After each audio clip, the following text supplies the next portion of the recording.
Բարև ձեզ Սիմոնյան Post YouTube-յան ալիքի հարգելի հետևորդներ, այսօր զրուցելու եմ իրավաբանական գիտությունների տեխնատու դոցենտ Գևորգ Պետրոսյանի հետ։ Բարև ձեզ, պարոն Պետրոսյան։ Բարև ձեզ։ Նախքան մեր զրույցը սկսելը, կխնդրեմ մեր հեռուստադիտողին, որ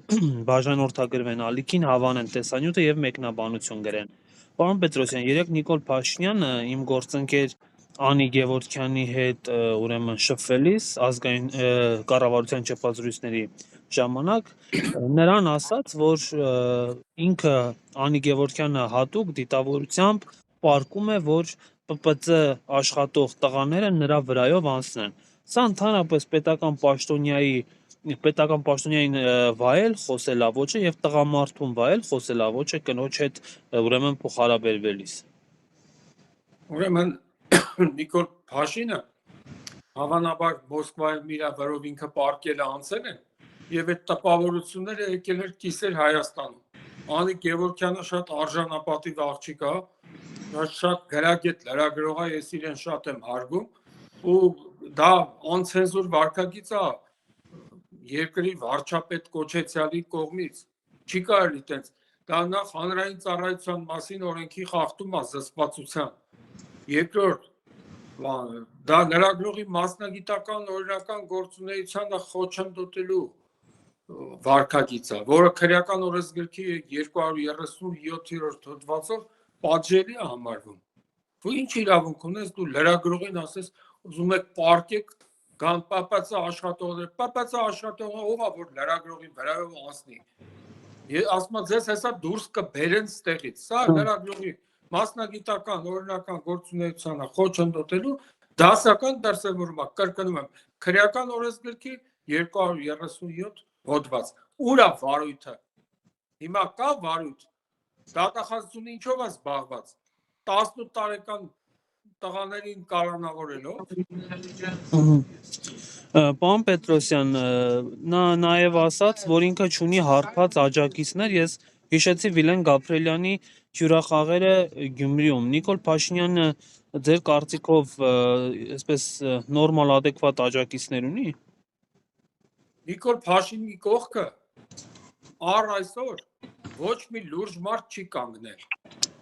Լուրջ ես նկատի չունեմ խմացության իմաստով։ Ասենք մի որևէ լուրջ գիտնական, մի որևէ լուրջ մասնագետ, ճանաչված ասենք արվեստագետ, ոչ մեկ չի կանգնել նրա կողքը։ Նրա կողքը կանգնում են կիսախելագար պարավները, որը կարա իրան թույլ տա այնքան անինքնասեր լինի, որ ասի, որ իմ աղջկա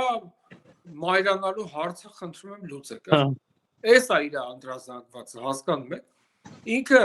ցայտնոտի մեջ է, ինքը շատ լավ հասկանում է, որ արդեն համատարած ատելություն կա իր նկատմամբ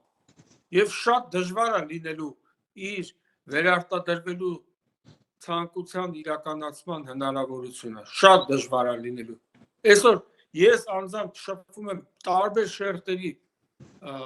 մարդկանց հետ, քաղաքացիների հետ, ոչ մեկից լավ կարծիք չեմ լսում։ Բոլորը դժգոհ են, երկիրը տանում է կործանման, արտագաղթը շարունակվում է, զբաղվածության ապահովման առումով որևէ առաջընթաց մենք չունենք։ Ինքը ընդհանրապես բերում է ինչ-որ անգարագետների ընդգրկում է պարեկային ծառայություն, չգիտեմ ինչ, միայն մեկ նպատակով։ Ոչ թե ինքը ինչ-որ շահագրգռված է հասարակական կարգի պահպանության գործում, այլ ինքը շահագրգռված է բացառապես մեկ հարցում՝ պահպանել իր պաշտոնը, իր աթոռը։ Պարոն Պետրոսյան, տեղ ունեցավ Փաշինյան-Պուտին հանդիպումը եւ Վլադիմիր Պուտինը կարծես թե արձագանքում էր Փաշինյանի այն հայտարարությանը վերջերս արված, որ ՀԱՊԿ-ը մեզ ուղեկցել է կառափնարան պատերազմի ժամանակ եւ Պուտինը ասաց, որ դու Պրահայում Արցախը ճանաչել ես Ադրբեջանի կազմում եւ ՀԱՊԿ-ը ոչինչ անել չէր կարող։ Դրան ի պատասխան Փաշինյանը ասաց, որ Ռուսաստանն է Արցախը ճանաչել Ադրբեջանի կազմում։ Հիմա Ռուսաստանի ճանաչել-չճանաչելը ինչ կապ ուներ ընդհանրապես այստեղ։ Սա իր հերթական խայտառակությունն էր։ Այդ որ ասում եմ, իր վրա ինքը պարկեց, վրայով անցան, գիտեք, այսպեսի հասկացություն կա, ֆրուստրացիա։ Սա այն հոգեվիճակն է, երբ որ մարդը ինքը տևական ժամանակ կրում է ինչ որ ուրիշների ազդեցությունը, ստորացումներն է ճաշակում եւ այլն, իր մոտ բան է դրսևորվում, թույլերից, ավելի թույլերից վրեժխնդիր լինել։ Ֆրուստրացիա, աբիժնիկ, էլի sense է, մի չեմ ուզում բառերով ասեմ, աբիժնիկի հոգեվիճակ։ Հիմա ինքը գնաց Մոսկվայում ստորացավ եկավ, ինքը եկել վրեժխնդիր անում Անի Գևորգյանից կամ մյուս լրագրողներից, ու դուք եթե նկատեք իր ժեստիկուլյացիայի մեջ կա այդ ապացույցը, էլի, այդ հավաստումը, որ իսկապես ինքը հոգեպես անհավասարակշիռ վիճակում է։ Այդքան իրան դրսում ճնշում են, դրսում գնում երեսներին ժպտում է, կեղծ ժպիտով, գալիս այստեղ հայացքը ծառում է, իբր ինքը լավ տղա է։ Նիկոլ Փաշինյանը կործանված է։ Ես էլ եմ ասում, նա մահացած է, պարզապես ուղարկավորության օրն ու ժամը հələ որ հայտնի չի։ Պարոն Պետրոսյան, 18-ամյա Դավիթ Մինասյանը կալանավորվեց Նիկոլ Փաշինյանին իբրև թե հարվածելու փորձ կատարելու համար, դա որակվել է որպես խուլիգանություն, սակայն դրանից հետո մի տեսանյութ հրապարակվեց, որտեղ Փաշինյանի թիկնազորն էր, թիկնազորի անդամն, այո, հարվածում։ Փաշինյանն ասում է, որ իր թիկնազորը իրավունք ունի մարդկանց փաստորեն հարվածելու, բայց իրեն եթե հարվածեն, սա խուլիգանություն է։ Գիտեք ինչ, Փաշինյանը ամեն ինչ անում է, որ հաստատի, որ Հայաստանը խուժանապետություն է։ Այդ Փաշինյանը, որ ասում էր Հայաստանում այդպես դատավոր կա, որ իմ ասածը չանի, դա դատախազությունը ինչի չի արձագանքել, այդ սահմանադրական կարգի տապալում է դա։ Ինչ իրավունք ունի գործադիր իշխանության ղեկավարը ասել, որ Հայաստանում այդպես դատավոր կա, որ իմ ասածը չանի։ Վարչապետ,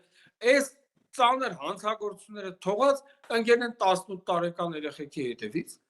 ընդ որում հələ հայտնի չի այդ 18 տարեկան երեխեն ինչ վնաս պետք է պատճառեր, այդին ես իրան համարում եմ այդ տղային քաղաքական բանտարկյալ։ Գիտեք ինչի, որովհետև քաղաքական բանտարկյալ հասկացության վերաբերյալ Եվրոպայի խորհրդի խորհրդարանական վեհաժողովը ունի 2012 թվականի հոկտեմբերի 3-ի բանաձև, որտեղ հիմնական բաղադրիչները քաղբանտարկյալ համարվելու։ Դա առաջինը կարծիք արտահայտելու համար մարդուն հետապնդելն է, եւ երկրորդ անհամաչափ վարչարարությունը անձի նկատմամբ։ Այսինքն այդ երեխան ինչ արեն, այդ տղեն ինչ արեն, այդ ինչ մի վտանգավոր արարք կատարել, որ նրան տարան կալանքի։ Էսա։ Այսինքն Հայաստանը այսօր քաղաքական բանտարկյալների բաստիոն է, անօրինականության, խուժանապետության բաստիոն է, շնորհիվ Նիկոլ Փաշինի, եւ կրկնում եմ, այս ամբողջի նպատակը ոչ թե Հայաստանում օրինականություն հաստատելն է, ոչ թե մարդու իրավունքների պաշտպանությունն է, ստե մի պաշտպանություն կա իր կողմից, դա իր աթոռն է, երևի առավոտները որ գնում է լպստում է այդ աթոռի ոտները, որ մի օր ավել մնա իր պաշտոնին, որովհետև բազմաթիվ առիթներով ասել եմ եւ կրկնում եմ, ինքը գիտակցելով Նիկոլ Փաշինը, որ թույլ է տվել Հայաստանի քրեական օրենսգրքի ծանրագույն հանցագործությունները, պետական դավաճանություն, իշխանազանցություն, սահմանադրական կարգի տապալում, ինքնիշխանության տարածքային ամբողջականությունը զիջելուն ուղղված գործողություններ, այս բոլորը քրեական օրենսգրքի 418, 419, 420, 421 հոդվածներով եւ ամենա վտանգավորն ու ամոթալին ցեղասպանության հերկումը քրեական օրենսգրքի 136 հոդված։ Ինքը այս սաղ շալակել է, դրա համար հիմա ինքը բոլորի վրա փորձելու անցնել ամեն մի անօրինականության գծով, մենակ թե մի օր ավել պահի իր պաշտոնը, այն որ հելավ ազգային ժողովի առաջին ամբիոնից ասեց լավ չեք պահում, ձեզ սաղիթ կա լցնեմ KGB-ի պատվարները, այդ դու ինչ իրավունք ունես նման բան ասելու, բայց այսօր ինքը անպատիժ է, դրա համար ասեմ Հայաստանը ոչ թե իրավական, այլ խուժանական պետություն սարքեց ինքը։ Պարոն Պետրոսյան, այսօր հայտնի դարձավ, որ Արցախի դրոշը այդ փառքի անկյունից չհեռացնելու պատճառով դպրոցի տնօրենի են ազատել աշխատանքից, դուք աշխատանքային իրավունքի մասնագետ եք, խնդրում եմ մեկնաբանեք այս դրվագը։ Ուրեմն այնտեղ ես կարդացի, որ գրված է, որ վստահության կորստի հիմքով են ազատել։ Հիմա պարզապես ես չեմ ճանաչում այդ տնօրենին։ Եթե դուք հնարավորություն ունեք իր հեռախոսահամարը ինձ ուղարկել, ես անմիջապես կկապնվեմ իր հետ եւ ես պատրաստ եմ անվճար իրականացնել իր աշխատանքային իրավունքների պաշտպանությունը։ Եթե դուք ունեք, տա ես չեմ ճանաչում։ Ես կփորձեմ ճշտել։ Դուք եթե կարող եք ճշտել, խնդրում եմ դուք ինձ ուղարկեք, ես կկապվեմ իր հետ եւ կկազմակերպեմ իր աշխատանքային իրավունքների պաշտպանությունը։ Մի դրվագել կուզեմ անդրադառնալ վերջերս ազգային անվտանգության ծառայության պետը Անդրանիկ Սիմոնյանը ազգային ժողովում խոսելով ամենայն հայոց հայրապետ Գարեգին Բ-ի մասին նրան անվանեց կտրիչ Ներսիսյան։ Ես հարցում էի ուղարկել ազգային անվտանգության ծառայություն, խնդրելով որպեսզի նա պարզաբանի, թե ինչի վրա հիմնվելով է օգտագործում կտրիչ Ներսիսյան անունազգանունը, որտեվ այդ մարդու անուն ազգանունը անձնագրով Գարեգին Բ Ներսիսյան է։ Իհարկե ԱԱԾ-ից իմ հարցմանը չէին պատասխանել, ասելով, որ այն հարց չի պարունակում, այդպես պատասխանեցին ինձ, այդպես պարզաբանեցին, բայց պարոն Պետրոսյան, նորմալ է, երբ որ քաղաքական զսպվածություն եւ չեզոքություն դրսևորելու պարտավորություն ունեցող մարդը բացահայտ կրկնում է այն ամենը, ինչ Նիկոլ Փաշինյանը։ Իհարկե աննորմալ է։ Ոնց կարող է նորմալ լինել։ Գիտեք, այսօր Նիկոլ Փաշինյանը լինելով ոչնչություն, բայց փաստորեն կարողացել է պետական ամբողջ ապարատը ենթարկել իր կամքին։ Այսօր ինքը ինչ խոսում է, կապ չունի դա ինչքանով է սահմանադրական իր խոսքը, համասահմանադրությանը համապատասխանում օրենսդրությանը, բոլորը լցնում են իր խոսքը հիմնավորելու գործին։ Սա խուժանապետություն է, նորից եմ ասում, բռնապետություն է։ Հայաստանը բռնապետություն է։ Եթե ուզում են սահմանադրությունը փոխել, ուրեմն պետքա մեջը գրեն, որ ոչ թե Հայաստանը սոցիալական, ժողովրդավարական, ինքնիշխան եւ իրավական պետություն է, այլ պարզապես գրեն Հայաստանը բռնապետություն է, որը ղեկավարվում է բռնապետ Նիկոլ Փաշինյանի կողմից։ Այսօր ոչ մի կարևոր պաշտոն զբաղեցնող պաշտոնյա ընդհանրապես տեղյակ չի կարգավիճակի մասին։ Եթե ազգային ժողովի նախագահ կոչեցյալ Ալեն Սիմոնյանը կանգնե ասի, որ վարչապետը ինչ ասի ես պետք է անեմ, սրանից ավելի մեծ խայտառակություն գոյություն չունի։ Ինչու՞։ Որովհետև Սահմանադրության 88-րդ հոդվածի 3-րդ մասի համաձայն ասում է ազգային ժողովն է վերահսկողություն իրականացնում գործադիր իշխանության նկատմամբ։ Իսկ ազգային ժողովի նախագահը, որը ինքը ի պաշտոնը իրավասու է վերահսկողություն իրականացնել, կանգնում ասում է վարչապետը ինչ ասի ես պիանը։ Սենց նսեմ վարքագիծ, սենց ստոր վարքագիծ ոնց կարելի է դրսևորել։ Այսինքն, եթե իրանք ուզում են սահմանադրությունը փոխեն, ապա պետք է գրեն առաջին հոդվածում, որ Հայաստանը բռնապետություն է։ Իդեպ առիթից օգտվելով, եթե իհարկե կցանկանաք, նաև այդ անկախության հռչակագրի վերաբերյալ հարցին անդրադառնանք, ասում են սահմանադրությունից դա պետք է հանել, ուրեմն ես բոլոր տագետներին հիշեցնում եմ, հայտնում եմ, սահմանադրությունից եթե անգամ հանեք, նախ դա պետք է հանրաքվեով արվի, որովհետև սահմանադրության 202-րդ հոդվածի համաձայն այդ նորմը կարող է փոխվել բացառապես հանրաքվեով։ Հոդվածներ կան, որ կարող են ազգային ժողովի միջոցով փոխվել, բայց սահմանադրության հոդվածներ կան, որոնք բացառապես ենթակա են փոփոխման հանրաքվեի միջոցով։ Եթե անգամ չնայած ես խիստ կասկածում եմ այդ հանրաքվե, եթե կազմակերպվի դրա արդյունքների վրա, բայց եթե անգամ սահմանադրությունից են հանվի անկախության հռչակագիրը, միևնույն է անկախության հռչակագիրը որպես իրավական փաստաթուղթ պահպանում է իր ուժը։ Ինչու՞։ Որովհետև նորմատիվ իրավական ակտերի մասին օրենք ունենք մենք, որի 37-րդ հոդվածի համաձայն ասում է, որ իրավական ակտը կարող է ուժը կորցրած ճանաչվել կամ այն ընդունող մարմնի, կամ նրա իրավահաջորդի կողմից։ Անկախության հռչակագիրը ընդունվել է 1990 թվականի օգոստոսի 23-ին Գերագույն խորհրդի կողմից, ՀԽՍՀ Գերագույն խորհրդի կողմից, որը այսօր գոյություն չունի այդ մարմինը։ Եվ երկրորդ, չկա Հայաստանում որևէ նորմատիվ իրավականակ,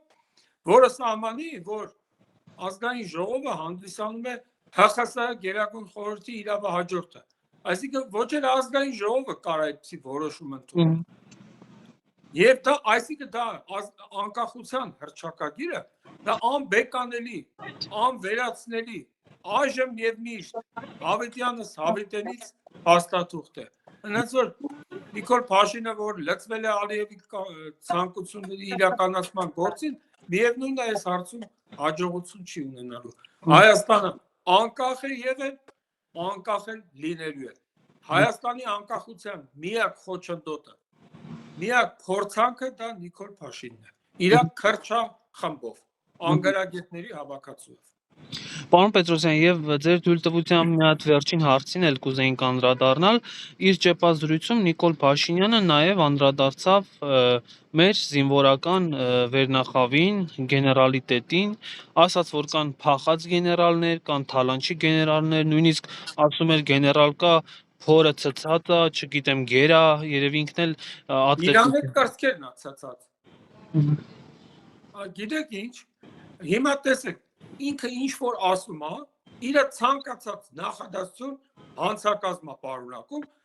կամ էլ հանցագործության մասին հաղորդում։ Դե այդ դեպքում փախած գեներալ այսօր ուր է, որը դատապարտված է, որի վերաբերյալ կա այդ փախուստը արձանագրող օրինական ուժի մեջ մտած դատավճիռ։ Ուր է։ Այդպես ասելով չի, հասկանում եք, նորից եմ ասում, իր ցանկացած նախադասություն կամ հանցագործության մասին հաղորդում է, բնականաբար համեմված բանսարկությամբ, այդ է ինքը։ Ինքը այսօր իր պաշտոնը պահելու համար ուղղակի անորոշության է մատնում, վտանգի է մատնում պաշտոնյաներին, իրավապահ մարմիններին։ Ինքը խոսում է, նրանք էլ վախից չեն արձագանքում։ Ասում եմ, հանցագործության մասին հաղորդում է դա։ Փախած գեներալ, ուր է այդ մարդու վերաբերյալ քրեական վարույթը։ Եվ ի վերջո կա անմեղության կանխավարկածի սկզբունք Սահմանադրության 66 հոդվածն է, որտեղ ասում է, որ անձը անմեղ է, քանի դեռ